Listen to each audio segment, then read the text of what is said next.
8 minutos de la mañana, seguimos con más en Entre Noticias. Ya vamos a dar inicio a nuestra sección de entrevistas. Preste atención, por favor, porque es un programa de regalo para todos ustedes, como siempre lo hacemos por aquí.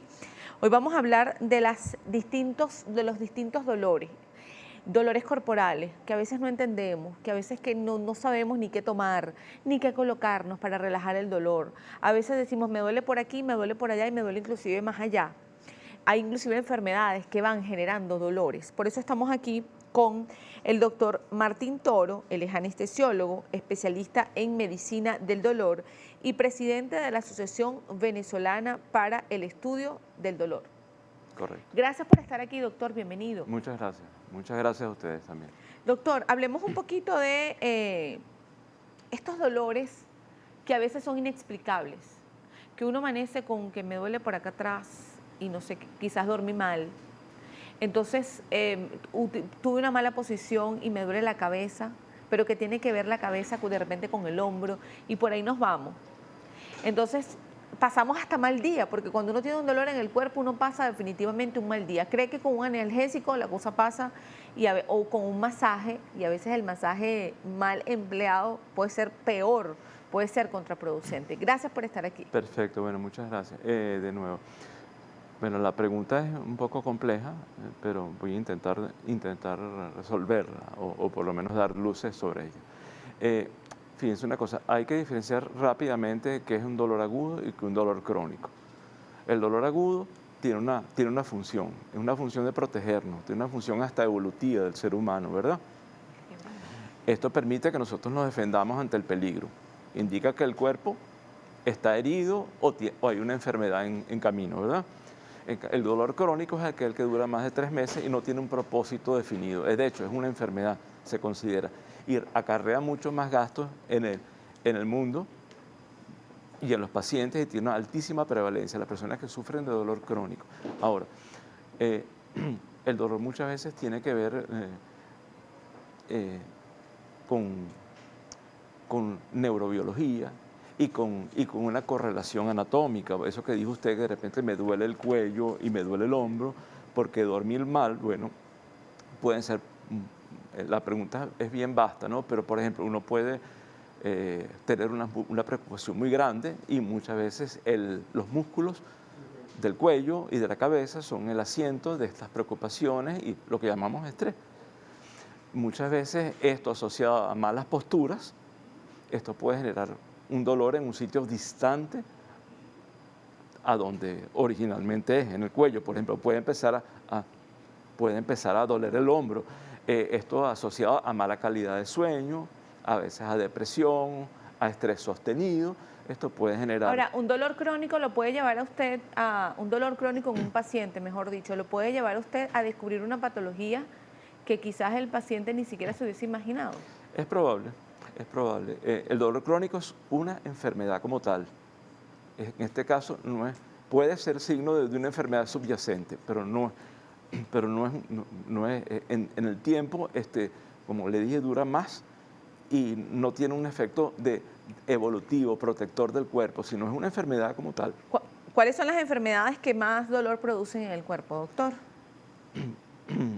La osteoartrosis es ella. La osteoartrosis no es artritis, hay que diferenciarlo. La osteoartrosis es desgaste articular por uso, por genética, produce deformación de la articulación y produce un dolor crónico, muy prevalente en la población. Casi todo el mundo tiene un dolor al levantarse, un dolor sordo, que al movilizarse en la mañana uno va mejorando con el día. Bueno, esto es sugestivo después de cierta edad, con los 40 años, de que un paciente tenga un grado mayor o menor de osteoartrosis. Osteoartrosis, a ver. O osteoartritis. Ok. ¿Cómo pudiera ahorita la audiencia empezar a identificar que pudiera estar presentando un cuadro de osteoartrosis? Bueno, tengo rigidez matutina, dolor en una coyuntura, dolor en una articulación, y un dolor progresivo, y muchas veces este dolor cede a medida que pasa el día, a medida que nos vamos calentando, a medida que la articulación va, como dicen, cogiendo mínimo. Como le dije, es muy prevalente, es muy frecuente en la población y tiene muchas causas, y todavía está en estudio porque no tiene un tratamiento específico, directo, curativo. Si no hay cura hasta ahora para esto. ¿Hay quizás alguna recomendación que usted pueda dar desde el punto de vista médico a personas que empiezan, que al amanecer presentan algún tipo de patologías como esta o algún tipo de sensaciones como esta? Por ejemplo, la rigidez o el dolor en la articulación. Cuando te levantas, ¿cuál es la recomendación, si es que la hay? Definitiva, yo pienso que hay que dejar a un lado la vida sedentaria. Hay que ser activos. Los huesos, articulaciones, músculos, tendones deben oxigenarse y deben mantenerse en un buen tono. Esto lo conseguimos a través de ejercicio, de ejercitación, evitar una vida sedentaria y una buena alimentación. Pero también hay que decir que la genética juega un papel importante. A veces, por más que uno tome todas estas medidas, la persona va a tener dolor y deformación en la articulación. A veces los pacientes dejamos quizás para última hora el tema de tratarnos algún dolor en el cuerpo, doctor. Quizás no sé si se le llama, nos relajamos, a pesar de que tenemos el dolor, nos relajamos y no vamos al médico. Y de repente, si usted lo atiende de forma más oportuna, más rápida, las consecuencias pueden ser menores. Definitivamente. Es muy frecuente en la población. Yo tengo un dolor que tengo 3 años sufriendo con ello, que tiene que ver con estoy mucho tiempo sentado. Y si uno toma medidas o uno ayuda a la persona a educación del cuerpo y tomar medidas de tipo farmacológica, uno podría mejorar la farmacológica, y invitando a la persona a que haga ejercicio, que no tiene una vida sedentaria, sobrepeso, comida en grasa, los carbonatados, todo lo que tiene que ver con los refrescos light, todo esto tiene una incidencia en ¿Qué otros dolores, qué otras enfermedades pueden producir más dolor en el cuerpo? Bueno, lo que es muy prevalente también son los dolores de cabeza, la cefalea tensional, las migrañas, el dolor de espalda. El dolor de espalda es muy frecuente, es una causa muy frecuente de consulta en medicina, pues. Los dolores de cabeza, por ejemplo, las cefaleas, ¿a qué se pudiera usted asociarla, o en el momento que el paciente llega? Usualmente es recurrente se asocia con tal o cual patología. Bueno, hay cefaleas, lo que llaman, hay una clasificación médica que es cefaleas primarias o cefaleas secundarias, ¿no? Pero básicamente hay un grupo de cefaleas que son muy frecuentes, que son las cefaleas tensionales, que lo sufre mucho, que tiene que ver con mucha tensión muscular, estrés sostenido, y también están las migrañas, básicamente. Uno podría tomar medidas preventivas para ayudar a estos pacientes, y hay una serie de tratamientos que ayudan a llevar mejor la vida a estos pacientes que sufren esta cefalea, estos dolores de cabeza. Dijo algo interesante, que son los dolores de espalda, que son muy recurrentes. Sí. A veces no le conseguimos una razón y a veces son muy fuertes los dolores. Nos colocamos, qué sé yo, alguna terapia alternativa, nos colocamos estos rolones que son mentolados, de repente vamos al masaje, y a veces creemos que con un masaje esto puede pasar, y resulta que no siempre esa es la solución correcta. Sí, bueno, todo el ser humano en algún momento de su vida ha sufrido o sufrirá un dolor de cabeza. Esto lo sabemos. Hay signos de alarma, hay signos de alarma sobre la gravedad. Si el dolor de espalda está asociado con que es muy intenso, está asociado con fiebre, bueno, estos son signos, o dificultad para caminar, bueno, esto es un signo de alarma, y hay que consultar a un médico. Antes de seguir hablando un poco sobre, por ejemplo, lo que tiene que ver con los dolores de espalda, yo le quiero preguntar, la Asociación Venezolana para el Estudio del Dolor, ¿cuál es la función en sí que cumple? Bueno, es una asociación que en su buen momento tuvo 1.500 agremiados. Ahorita están en una etapa de prácticamente mínima, pero seguimos en actividad, y la función es aglutinar a todo el gremio científico, ya sea médico, odontológico, de psicólogos también, aglutinarnos en torno al gran tema que es el dolor, que es de las primeras causas de consulta en todo el mundo, inclusive en Venezuela también. Hablábamos de los dolores de espalda, que yo les decía que quizás son muy recurrentes. ¿Hay puntos específicos de la espalda, doctor, donde hay dolor asociado con alguna patología en específico? Por ejemplo, la parte alta de la espalda, la parte media, la parte un poco más baja. Sí, ¿Nos puede bueno, hablar un poquito de eso? lo más frecuente es que exista dolor de espalda baja, Ok, el dolor lumbar bajo. Las causas de dolor lumbar bajo pueden ser muchísimas, porque ¿qué hay en la espalda? Hay ligamentos, ok. hay músculos, hay fascias, hay discos, y todo esto se puede lesionar de alguna u otra manera. El sobrepeso puede ir lesionando poco a poco la espalda. La misma osteoartritis, del que yo le hablé anteriormente, es una causa de dolor de espalda, es un estado degenerativo de la columna lumbar, es decir, una serie de estructuras que pudieran generar y generan dolor, de hecho. Doctor, el señor William Rojas P. escribe, tengo un familiar que sufre de artrosis en la cadera, es muy dolorosa. ¿Cómo puedo ayudar a minimizar el dolor sin tener que utilizar exceso de analgésicos? Bueno, fíjense, esa es una pregunta muy buena porque esto es una situación de la vida real que nos encontramos los médicos.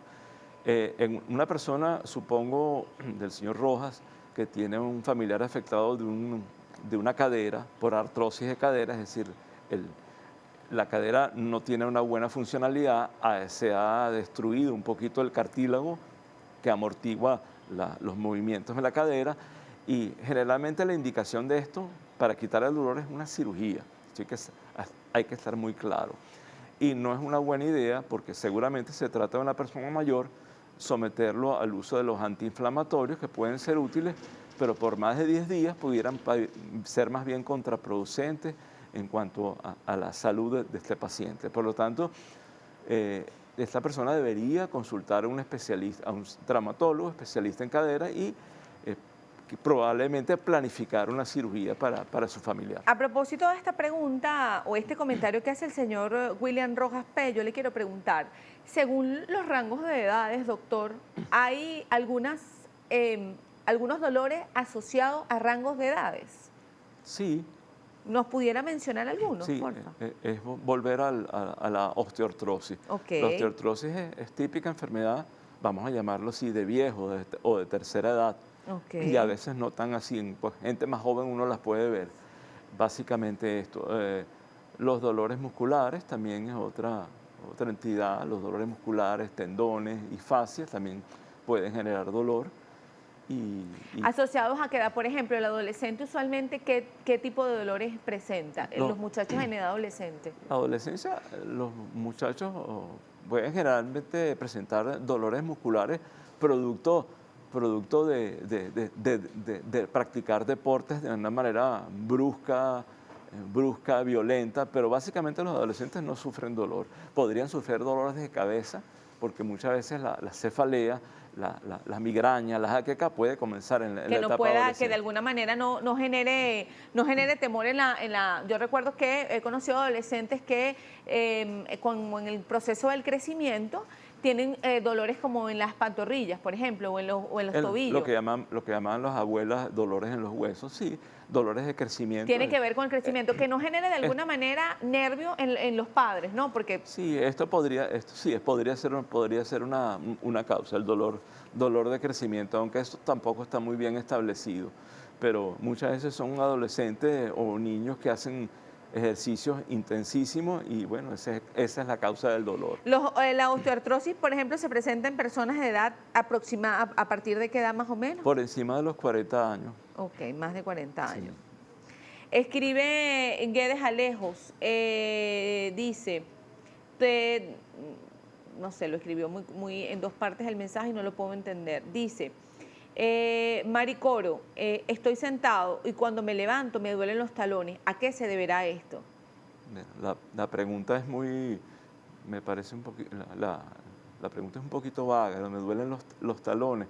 Bueno, habría que ver si esta persona tiene sobrepeso, si tiene una buena postura, es decir, todo toda una evaluación de lo que es el cuerpo de esta persona, porque hacerlo por esta vía es como complicado, ¿no? Dale. Escribe Guedes Alejos, dice que el dolor de espalda y la cintura considera que le duele debido a su mala postura. Pregunta si pudiera utilizar una faja que le permita mantenerse como en mejor posición. Bueno, la faja da una falsa sensación de postura y más bien es contraproducente porque se sabe ya que utilizar faja produce debilidad en la musculatura que necesita tener tono, tanto la abdominal como la de la espalda. Entonces, no me parece una buena opción. Estilo y Color escribe, siento un dolor en el coxis cuando estoy sentada y me voy a levantar. Es muy molestoso. Bueno, eso es una enfermedad o una dolencia que se llama coxigodia. Habría que ver si tuvo como antecedente algún golpe, alguna caída, o anatómicamente uno se puede encontrar que el coxis tiene una posición muy anómala que pudiera generar, si la persona está muy flaca, pudiera generar dolor, pues eso se puede tratar. RDGA 2021 dice, tengo un dolor que se me refleja cuando flexiono la pierna. Esto me apareció hace un mes. Revisé si eran varices, pero no se aprecia así. Bueno, esto es como hacer medicina a distancia, hacer diagnóstico sería muy osado, pero bueno, si tiene un dolor de un mes de evolución y está preocupado, consulte a un médico y intentar ver de qué se trata, ¿no? Cristina González Valerio escribe, tengo fuertes dolores en las manos y en los pies, a veces en la espalda y el cuello. Al pasar el día va disminuyendo. Tiene que ver con algo reumatológico, neuropático o fibromialgia. Pregunta, ¿qué recomendación le pudiera dar usted? Bueno, esa pregunta es muy buena porque cuando hay en una mujer joven, en edad productiva, hay dolores generalizados asociados a dolor de cabeza, depresión, estrés. Uno podría pensar que se trate de fibromialgia, la cual es una enfermedad compleja. También cuando uno le toca evaluar este tipo de pacientes, por supuesto tiene que descartar una enfermedad reumatológica, que es muy sugestivo, dolor en manos y Claro. pies. Jacqueline Yuraimar escribe, tengo la curiosidad de saber a qué se debe una molestia en el codo. No me he caído ni nada en particular, pero de repente me da un ardor. Bueno, podría ser también, eso uno tendría que por supuesto examinarla, movilizar el claro. codo, pero es frecuente lo que llaman el codo de golfista o codo de tenista, que tiene que ver con los textos, con el uso en malas posturas mientras uno está escribiendo en la computadora, o movimientos repetitivos anómalos que generan este tipo de ¿Y qué dolores. tipo de tratamiento para este tipo de patologías se pudieran dar? Porque cuando estamos en uso excesivo, Bueno, o primero, aquí en la muñeca a veces, doctor, sí. que duele mucho si estamos en la computadora. Correcto. Primero es educar, generar conciencia y después están los tratamientos médicos, inclusive la fisioterapia estaría, si esto está cronificado, esto se puede perfectamente remitir a un médico fisiatra para el tratamiento de esta persona, pero generar conciencia y Le escribe Sosmic. Buenos días, ¿qué puede decirme sobre la espondioartritis? ¿Qué se puede hacer para calmar el dolor producido por esta enfermedad? bueno, esta es una enfermedad que definitivamente produce dolor, rigidez y mucha pena, por supuesto, en los pacientes. Hay tratamientos hoy en día específicos, inclusive el Instituto Venezolano de Seguro Social está trayendo una serie de medicamentos específicos, entre ellos un medicamento que se llama Humira, que es un inmunomodulador que se le aplica a estos pacientes y pueden mantenerse sin dolor o con muy poco dolor, utilizando adecuadamente e indicado por un médico Hay que muchas sepa. personas que coinciden, doctor, con dolores en el nervio ciático. ¿Para qué se debe que se le inflame? Bueno, fíjate, el nervio ciático se forma en la columna lumbar. O sea, el cableado que tiene la columna lumbar, de ese cableado, una serie de nervios se unen y forman en la cara posterior, pasando por la espalda, por el glúteo, llegando hasta el pie, forman el nervio ciático. Muchas veces este nervio es comprimido por osteoartrosis, porque se disminuye el tamaño de la articulación y comprime el nervio, o por una hernia discal. Y es muy frecuente esto. Y cuando uno dice, tengo una ciática, esto tiene tratamiento y de distintas formas, pero tiene tratamiento y tiene forma de mejorar. Escribe Lezama Malvis, dice, siento mucho dolor en los codos y dedos que me debilitan los brazos. Lo estoy presentando desde hace algunos meses. Dice que con calmantes no se le ha quitado. Bueno, esta persona debe consultar a un médico, de repente puede ser un médico reumatólogo o un médico del dolor, para hacer un diagnóstico exacto de lo que está sucediendo. Escribe Raimundo Villasmil, ¿en qué caso se pueden colocar esteroides y con qué frecuencia para bajar el dolor? Los esteroides hay que usarlos con mucha cautela, porque tienen una cantidad de efectos secundarios. No los voy a describir aquí, pero son importantes, y no usarlo usarlo 1 o 2 veces al año. O sea que no es una alternativa por un dolor. La mejor alternativa, claro. No es una alternativa usarlo en varias oportunidades en un mes para tratarse un dolor. Sí produce mucha calma, pero los efectos secundarios son riesgo-beneficios, son peores que el beneficio. Doctor, dejábamos una pregunta abierta al aire en el segmento anterior, doctor, que tiene que ver con secuelas, según una televidente escribió, secuelas que le había dejado el chikungunya como dolores. Sí. ¿Alguna recomendación que pueda darle si es que hay una rehabilitación, alguna terapia especial? Sí, bueno, lo que hay que saber es que la chikungunya y el virus de Zika dejan sus huellas o secuelas en pacientes que la han sufrido. Y las huellas generalmente son bien que relacionadas con dolor muscular, y sobre todo dolor muscular antes que dolor articular. Y también el Zika puede dejar secuelas de dolor articular comportándose más o menos como una artritis reumatoide, ¿no? Recomendaciones, bueno, acudir a un médico, hacer un diagnóstico y recibir tratamiento apropiado. Doctor, ¿quiénes soportan más el dolor, los hombres o las mujeres? Esa es una buena pregunta. Bueno, la respuesta a esto no es, como dicen, definitiva, pero en las mujeres, en encuestas, en trabajos, han demostrado que exteriorizan más. Esto tiene que ver con factores culturales, inclusive factores de tipo hormonales que pueden expresar mucho más el dolor, y por lo tanto se clasificarían o se diría que las mujeres sufren más dolor.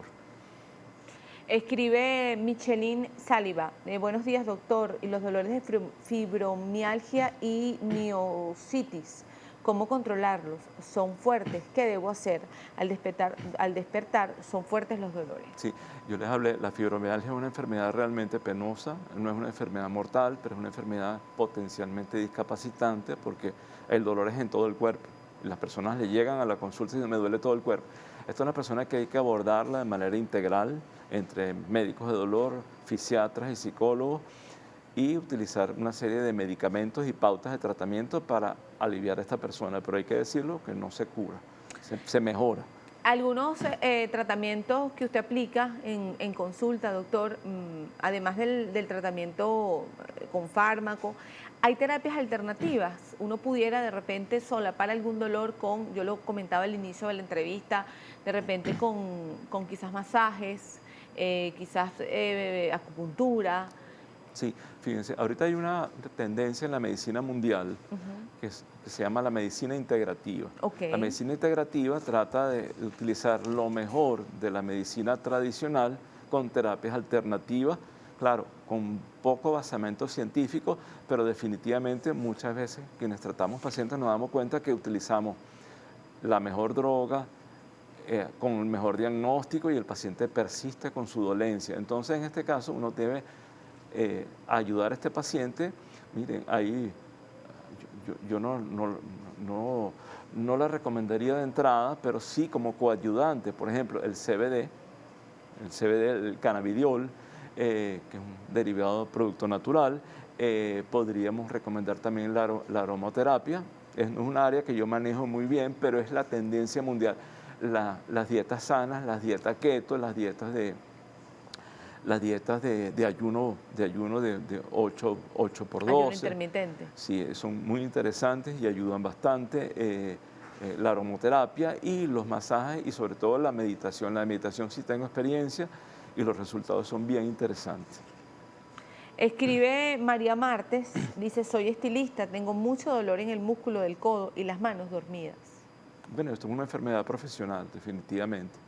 Esta persona debe ser evaluada, debe ser educada y yo pienso que lo mejor es que la vea un médico fisiatra para que le indique qué debe ser y qué no debe ser y si hacer pausas o no durante su trabajo, porque realmente estar 8 horas tratando con clientes en el mundo de los estilistas, bueno, genera mucho dolor y sobre todo cuando la persona va envejeciendo, ¿no? Escribe Mereci 14, ¿podría comentar algo sobre el dolor del trigémino? Sí, yo tengo bastante experiencia con respecto al tratamiento de pacientes con neuralgia del trigémino. Es un dolor devastador, sumamente intenso. Muchas veces su causa es desconocida, pero la esperanza es que hay tratamiento para estos pacientes y los medicamentos están en Venezuela y los tratamientos intervencionistas, de los cuales yo soy experto, existen en Venezuela y disponemos de esto, que es la radiofrecuencia del ganglio de Gasser, que es de donde emerge, de la base del cráneo, este nervio. ¿Ok? Estos tratamientos se hacen en Venezuela.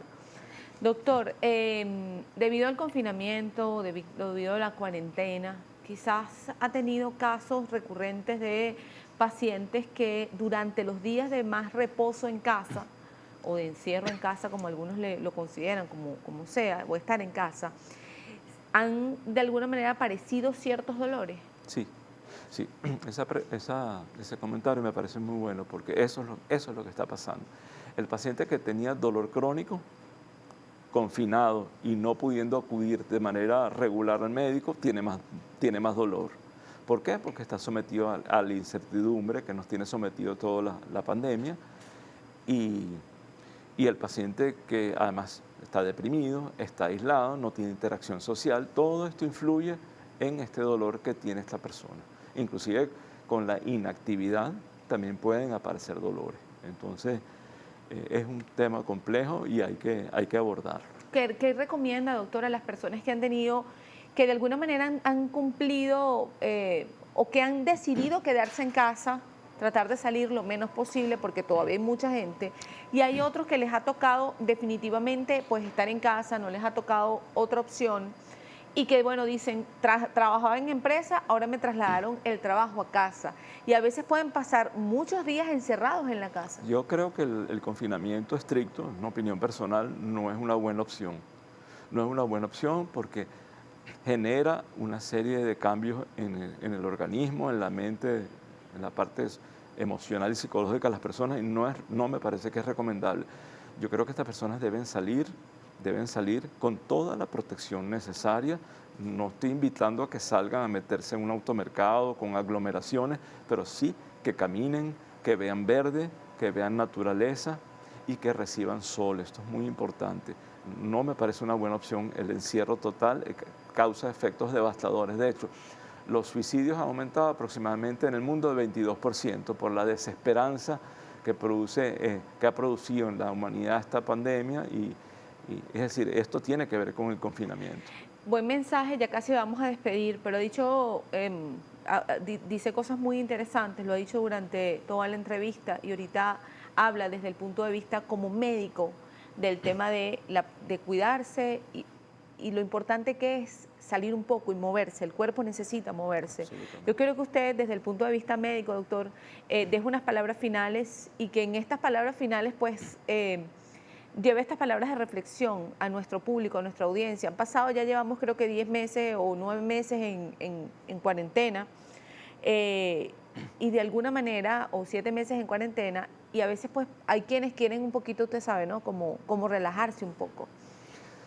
Bueno, como le dije anteriormente, el confinamiento estricto no me parece saludable para el ser humano y está dando demostraciones de que es así. Las personas tienen que tener actividades, tienen que tener hobbies, tienen que desarrollar, aprender. Es un buen momento para aprender algo distinto, aprender un idioma online. Deben ejercitarse, deben movilizar el cuerpo, el músculo y deben de alguna forma tener algún tipo de interacción social con todo el cuidado del mundo.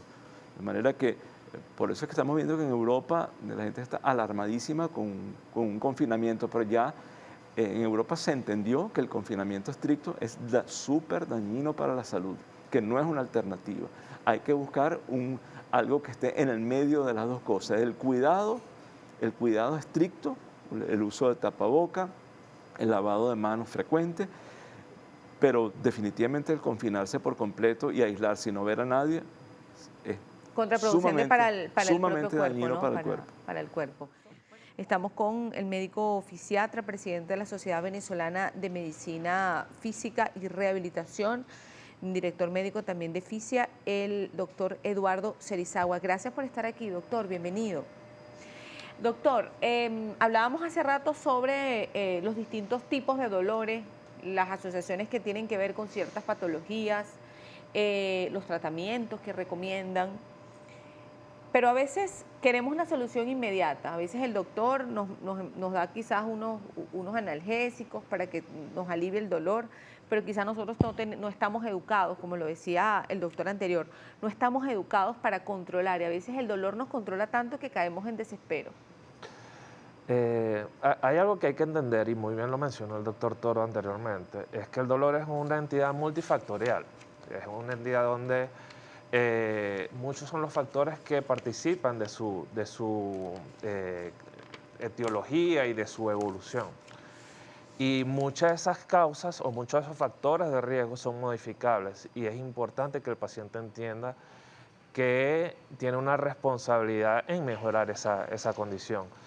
Mucho se ha hablado del sobrepeso, el desacondicionamiento físico, del manejo inadecuado del estrés, de los vicios posturales que están relacionados con el dolor agudo y crónico.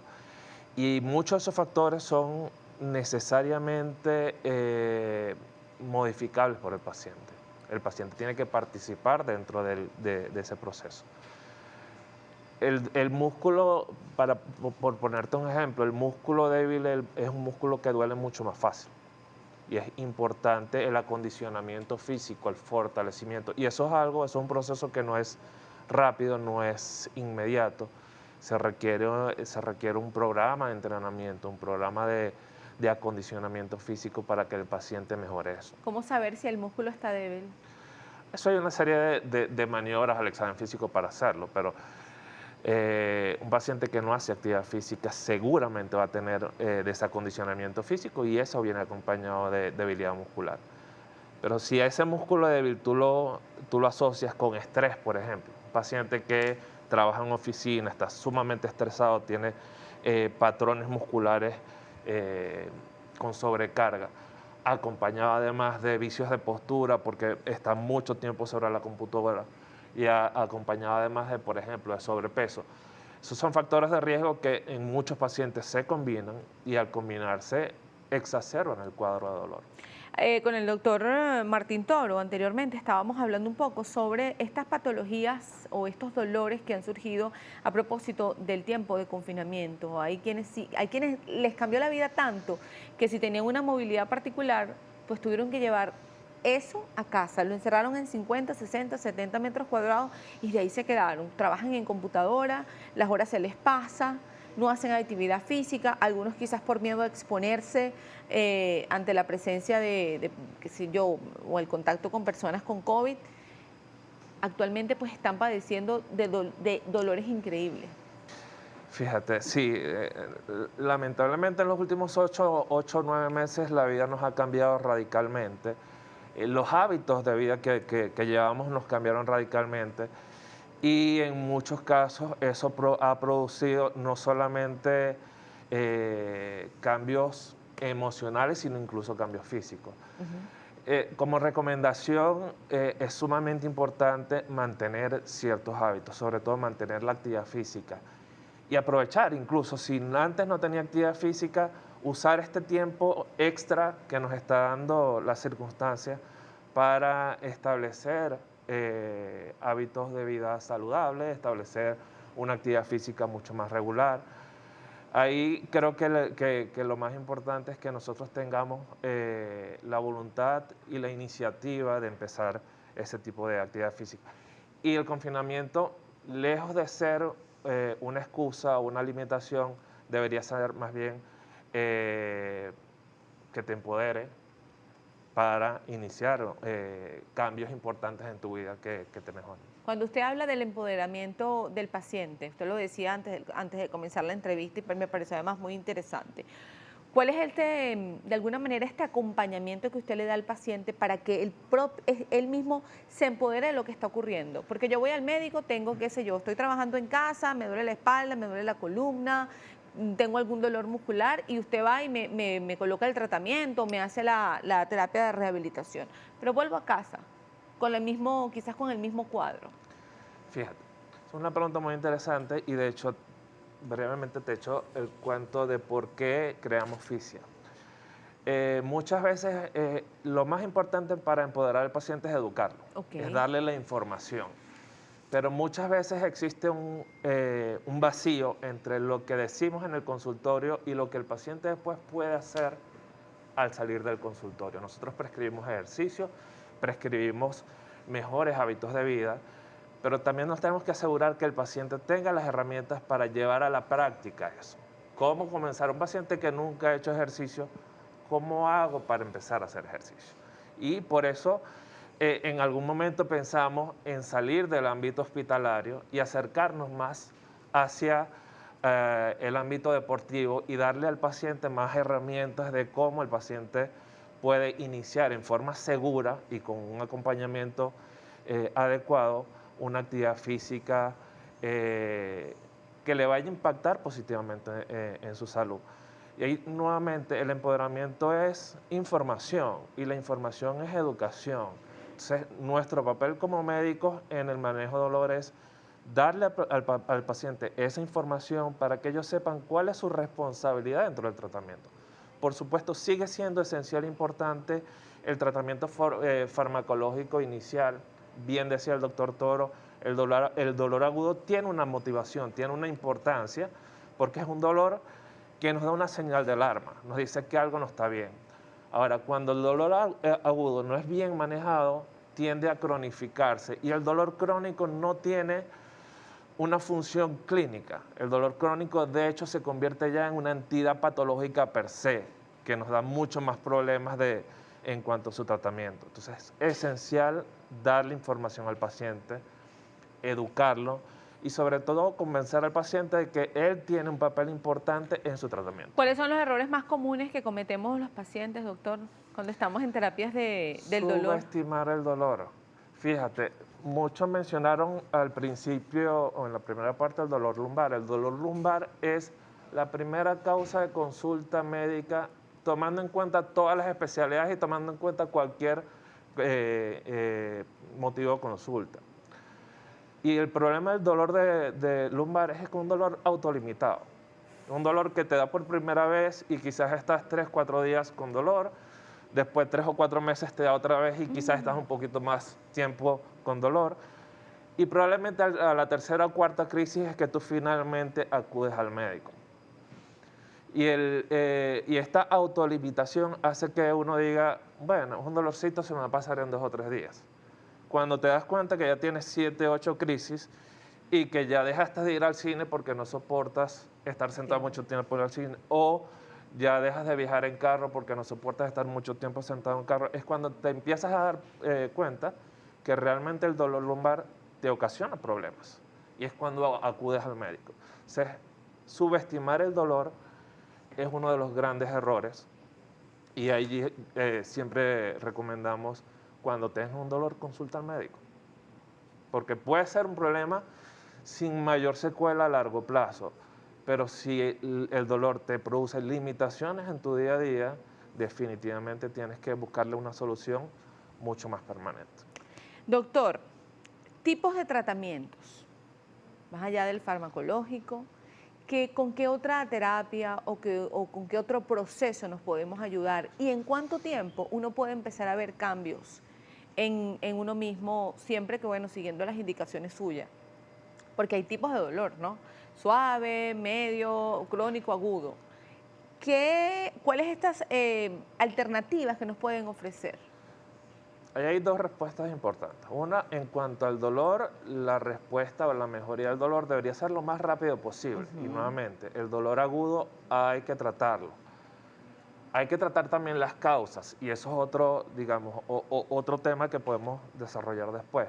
Pero el dolor hay que tratarlo en forma inmediata. Ahora, las causas, y aquí volvemos a tocar los factores de riesgo, el desacondicionamiento físico, el sobrepeso. Esos son factores que participan del dolor. Y esos son factores que no podemos modificar en forma rápida. No hay forma.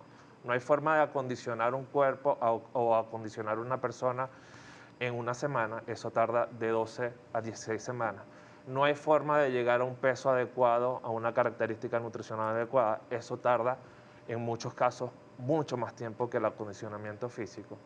Entonces, digamos, depende de qué problema quiero resolver, te podría decir de cuánto tiempo. Y nuevamente, el dolor como tal hay que tratarlo en forma inmediata. Y hay un principio en medicina que el paciente que entra con dolor al consultorio, uno debe tratar que salga sin dolor.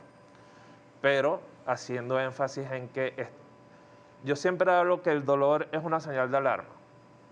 Un carro tiene un tablero donde hay unas luces y si se prende una luz sé que algo está fallando. El dolor es eso, y cuando uno trata el dolor simplemente apaga esa luz, pero no está tratando la causa de base que prendió la luz. Por eso es importante dar esa información y empezar a tratar los factores de riesgo, que es lo que nos va a mejorar el dolor a largo plazo. Hablábamos de las secuelas de COVID versus los tratamientos de rehabilitación que usted puede, bueno, o que desde su conocimiento aplica. Fíjate, sobre COVID todavía estamos aprendiendo mucho. Es una patología nueva que nos ha modificado, cambiado la vida en los últimos 7, 8 meses. Y recién ahora en nuestro país estamos empezando a recibir pacientes post-COVID, muchos de ellos con cuadros de desacondicionamientos físicos importantes, en muchos casos incluso discapacitantes. Bueno, el manejo en ese caso es reacondicionar nuevamente a ese paciente. Hay dos factores que pueden producir este desacondicionamiento físico. Uno, el sedentarismo, la falta de actividad física, y en muchos casos el encamamiento de estos pacientes, más aún si son pacientes que estuvieron en una unidad de cuidados intensivos por tiempo prolongado, y esto se llama un síndrome post-unidad de cuidados intensivos. Y también los cambios que el propio virus produce en nuestro cuerpo y hace que se vea afectada nuestra condición física, pérdida de fuerza muscular, aumento de dolores generalizados, que en muchos casos no son bien manejados durante el proceso patológico. Lo más importante en rehabilitación es empezar a acondicionar a estos pacientes, hacerle una buena evaluación funcional, ver cómo está su estatus funcional e iniciar en forma lo más precoz posible un programa de acondicionamiento físico generalizado. Doctor, ¿cuáles son los tipos de tratamiento que aplica para la terapia del dolor o para los dolores? Hay diferentes niveles. Hay tratamientos farmacológicos que pueden ser vía oral, hay tratamientos farmacológicos que pueden ser vía parenterales. Hay tratamiento físico y de hecho en mi especialidad tenemos un equipo multidisciplinario, tenemos grupos de fisioterapeutas, terapeutas ocupacionales donde se aplican ciertos medios físicos para el manejo del dolor.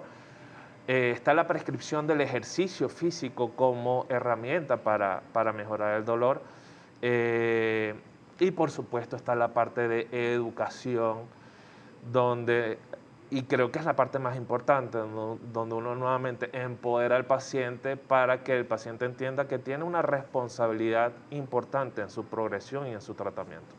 Hemos escuchado hablar de la terapia neural para aliviar el dolor. ¿En qué consiste la terapia neural? Precisamente ayer tuvimos un simposio de terapia neural que de hecho continúa por las siguientes 2 semanas. Terapia neural es una técnica que utiliza un tipo de anestésico local en ciertos puntos gatillo, puntos específicos a nivel muscular, pero su uso no es tanto como anestésico, sino para autorregular o regular lo que es la respuesta nerviosa a nivel del músculo para mejorar el control del dolor.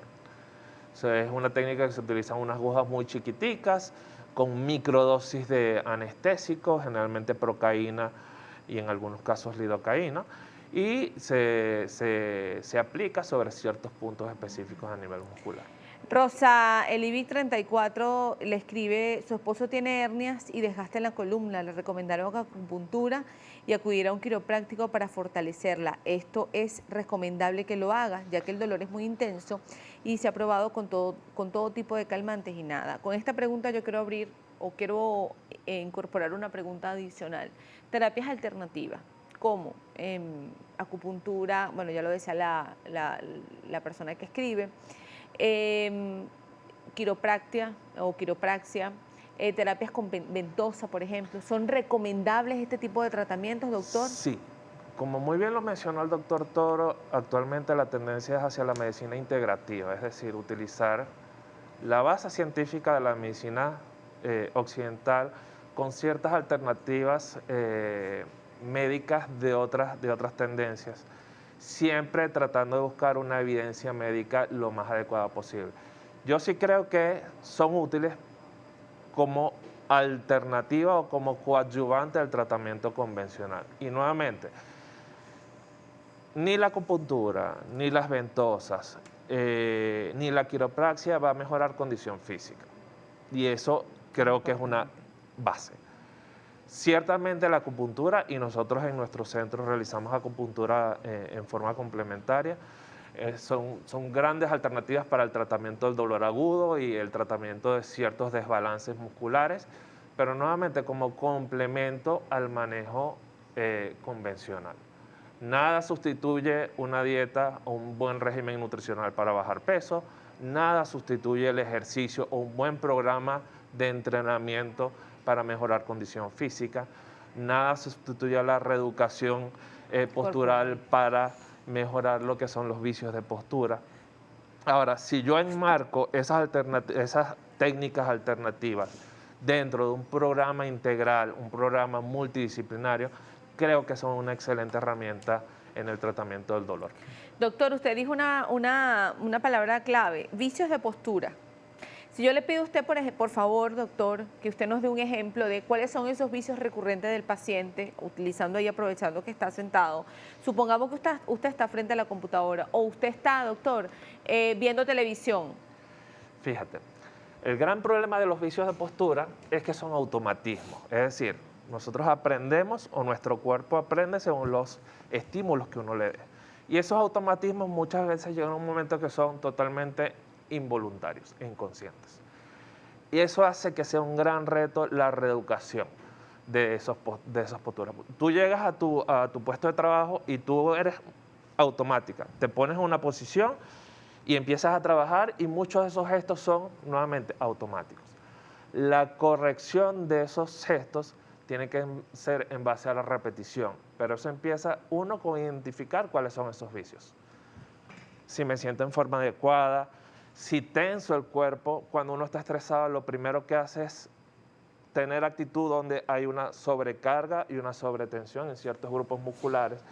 Si yo logro identificar esos vicios de postura y en base a repetición yo establezco nuevos hábitos de postura, es la forma adecuada de combatir este fenómeno, que es un factor de riesgo importantísimo en la etiología de los dolores musculoesqueléticos. Doctor, la neuritis intercostal, que es tan antipática, tan dolorosa, doctor. Pareciera que eso, bueno, yo porque la viví en algún momento, pero pareciera que uno va, bueno, no sé, quiere como dormir y dormir y dormir del dolor que te genera. ¿Por qué ocurre esto, doctor? La neuritis intercostal es una inflamación de un nervio que transcurre por debajo de cada una de las costillas. Uno de los grandes desafíos de la neuritis es que cuando a ti tienes dolor en algún segmento del cuerpo, lo primero que haces es inmovilizar. Y eso es una respuesta automática de todas las personas. Lamentablemente, este nervio, en el caso de la neuritis intercostal, está en una estructura que no descansa. Nosotros necesitamos respirar, incluso cuando estamos durmiendo, movemos el tórax para poder respirar. Y eso hace que se cronifique. El otro factor importante que tiene es una estructura sumamente superficial. A nivel costal nosotros tenemos muy poca grasa, muy poquito músculo que recubre y protege esas estructuras nerviosas. Y eso hace que sea todo un desafío. Cualquier traumatismo directo, posiciones crónicas, pasan mucho en las mujeres por la presencia de las mamas que muchas veces tienen ciertos vicios posturales que hacen que sea mucho más frecuente la irritación de este nervio. Generalmente el tratamiento inicial es farmacológico, se puede ayudar mucho de fisioterapia con cierto uso de medios físicos, pero sobre todo ahí entra el manejo postural, fortalecer ciertos músculos posturales para mejorar la postura y mejorar ese hábito.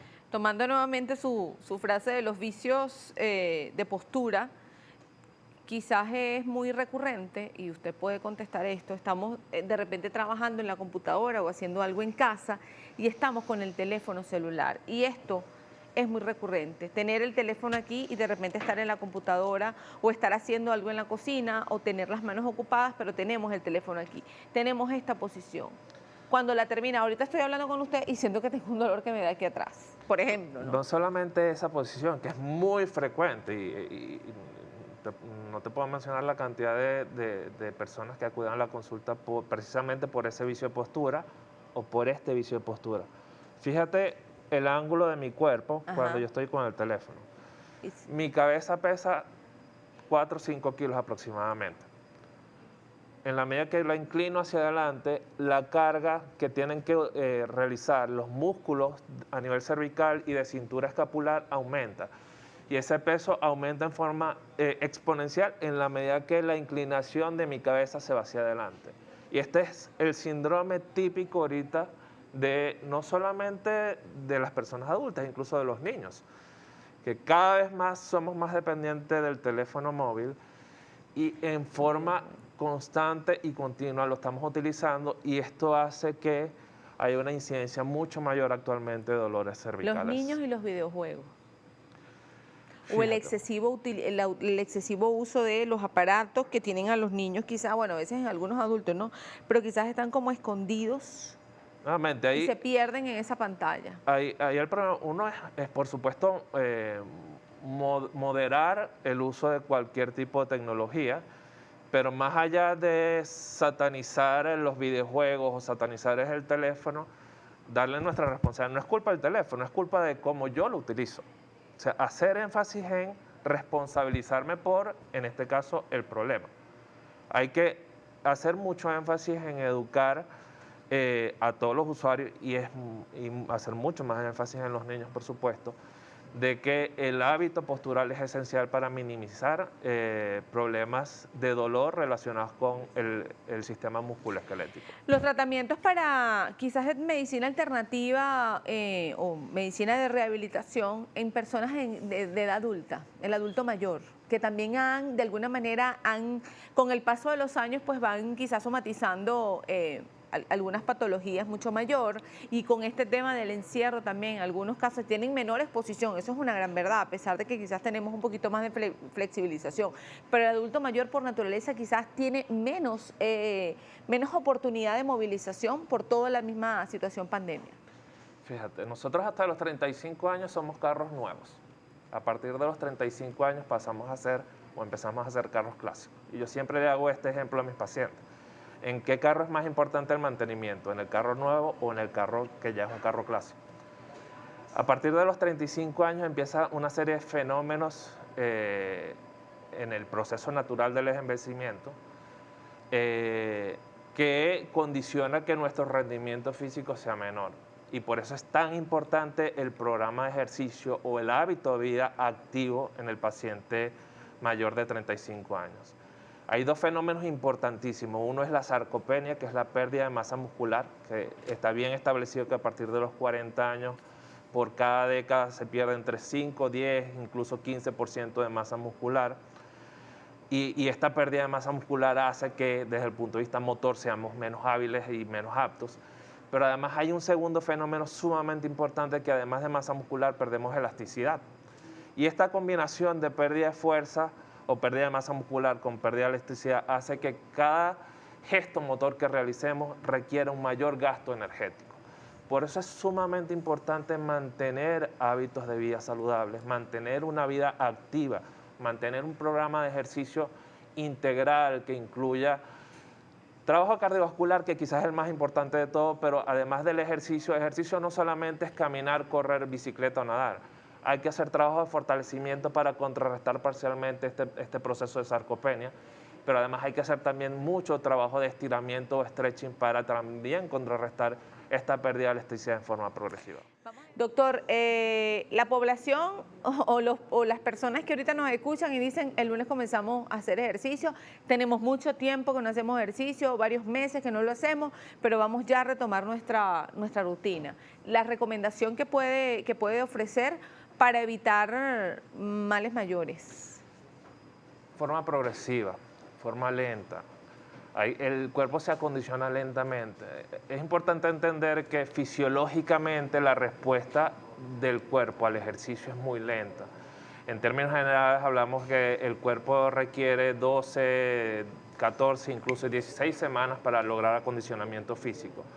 Si nosotros intentamos hacer un programa de entrenamiento en forma muy agresiva, muy probablemente nos vamos a lesionar y eso va a hacer que tengamos que retroceder en forma importante. O sea, ahí la recomendación principal es, si hacíamos ejercicio antes y tenemos mucho tiempo sin actividad física, comencemos en forma progresiva. Si nunca hemos hecho ejercicio antes, hay ciertas escalas que utilizamos, encuestas que utilizamos para identificar si el paciente requiere una evaluación médica inmediata antes de iniciar ejercicio físico o si puede hacerlo en forma progresiva. Pero como recomendación general, antes de iniciar actividad física, consulta a algún especialista. Algunas patologías que presentan, o quizás de forma recurrente, los deportistas, doctor, ustedes como es muy frecuente las lesiones de tendones, las tendinitis, las tendinosis, las rupturas fibrilares, los esguinces de inflamación producto de traumatismos indirectos, por ejemplo, los esguinces de tobillo, esguinces de rodilla. Digamos, son las lesiones más frecuentes en el deportista como tal. ¿Y los tratamientos, doctor, que recomienda? Va a depender mucho de la condición en sí, pero inicialmente tratar el dolor, tratar el proceso inflamatorio, hacer un diagnóstico adecuado sobre el tipo de lesión y en base a ese diagnóstico determinar cuánto es el tipo de reposo o de inactividad que el paciente requiere.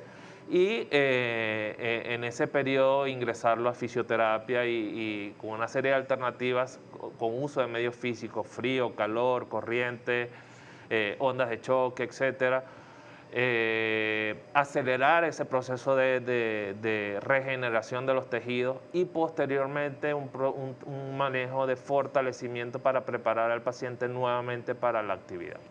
Hay una pregunta que le hace Irigoyen Rossi. Tengo un alerón congénito a nivel de la lumbar. Me comprime el ciático y persiste en toda la columna, el glúteo, la cintura y mis piernas cansadas. Siento ardor, hormigueo, hasta que se me hinchan.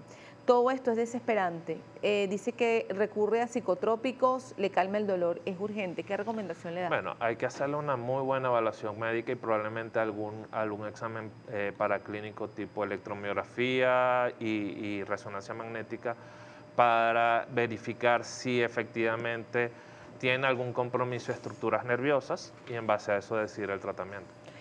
Katica 94 dice, quisiera saber si hay alguna terapia que recomiende para una persona con enfermedad como la neuromielitis óptica que afecta gravemente los nervios y la movilidad del cuerpo.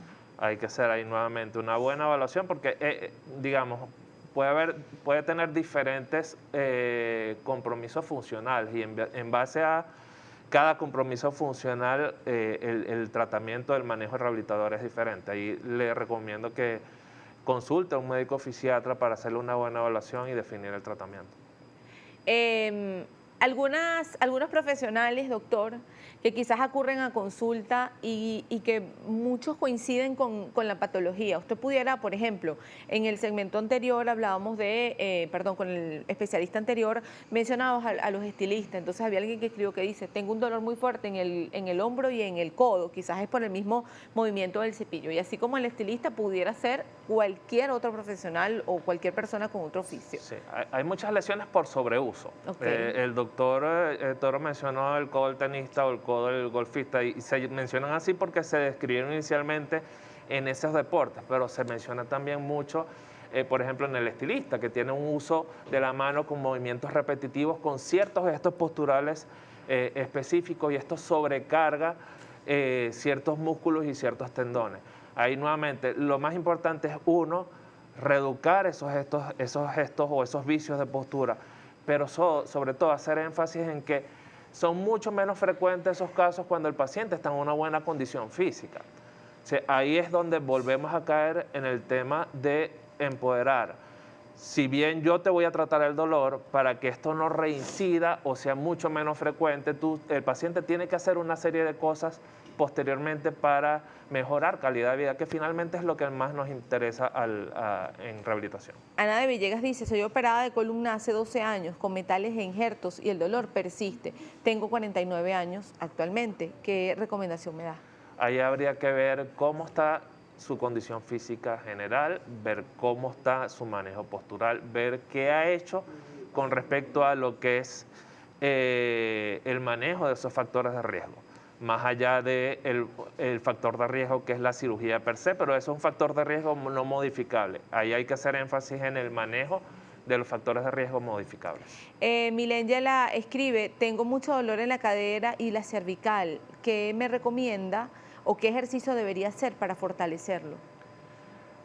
Ahí nuevamente, la recomendación es inicialmente, si esto tiene mucho tiempo, es hacer una buena evaluación con un médico fisiatra y en base a esa evaluación establecer una serie de alternativas para manejar este tipo de cuadros. Bueno, doctor, son las 9:26 minutos, casi vamos a despedir. Entendemos que ustedes como médicos no pueden dar recetas o consultas, ¿no? Ni siquiera a nivel de Instagram, ¿no? Pero por lo menos le dio una guía, más o menos, a nuestra audiencia. ¿Algunas recomendaciones finales en general que pudiera ofrecer? Yo siempre he dicho que la salud es en partes iguales derecho y responsabilidad. Creo que es sumamente importante entender que nosotros tenemos una responsabilidad en nuestra propia salud y en eso se basa que tengamos hábitos de vida más saludables. Es sumamente importante aprovechar estos tiempos, aprovechar estos cambios que han venido en forma obligatoria y sin ningún tipo de negociación para sacar una mejor versión de nosotros mismos y nuevamente utilizar esta pandemia y esta cuarentena no como una excusa, sino más bien como una motivación para sacar lo mejor de nosotros.